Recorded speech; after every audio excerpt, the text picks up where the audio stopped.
అది నాకు నీతిగా ఎంచాడు. ఇంకా చెప్పాలంటే యేసే నా నీతి, యేసే నా పరిశుద్ధత.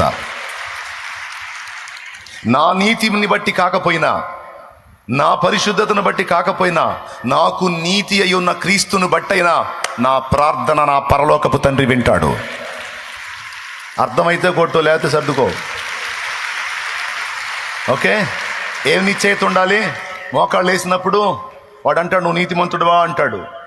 కోర్స్ నాలో నీకేం లోపాలు కనపడితే కనపడుతూ ఉండొచ్చు, కానీ నేను ధరించుకున్నవాడు నీతిమంతుడు. ఆయనే నా నీతి. నా నీతిని బట్టి కాదు, ఆయనను బట్టి నా ప్రార్థన నా తండ్రి దగ్గరికి వెళ్ళిద్ది. ఆయనను బట్టి నా ఆరాధన నా తండ్రి దగ్గరికి వెళ్ళిద్ది. ఆయనను బట్టి సమస్తము నాకు సాధ్యమైద్ది. చూడు ఎంత ఆధారం అయ్యాడో చూడు యేసయ్య మనకి. అన్నిటికీ ఆయనే మనకు ఆధారం. యేసు రక్తాన్ని నువ్వు ఉపయోగించాలి, యేసు నామాన్ని నువ్వు ఉపయోగించాలి. యేసే నీ నీతి. చెప్పండి, ఇప్పుడు చెప్పండి, మీరు నీతిమంతులా కాదా? నేను నీతిమంతుడిని, నీతిమంతురాలు అన్న వాళ్ళు చేతులు ఎత్తండి.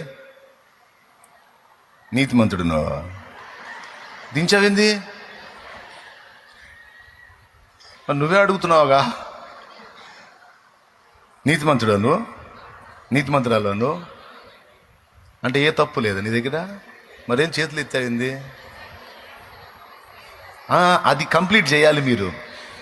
నేను నీతిమంతుడను, నీతిమంతురాలినే అయితే యేసే నా నీతి, యేసే నా పరిశుద్ధత.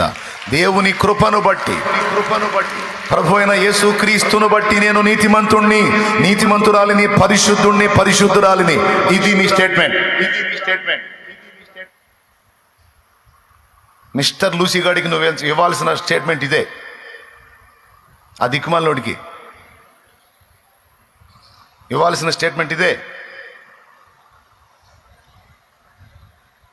ఎందుకంటే ఆయనే మనకు నీతి వస్త్రమయ్యాడట.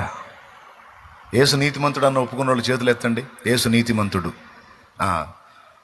క్రీస్తులోనికి బాప్తిస్మం పొందిన మనమందరము ఆయన్ని ధరించుకున్న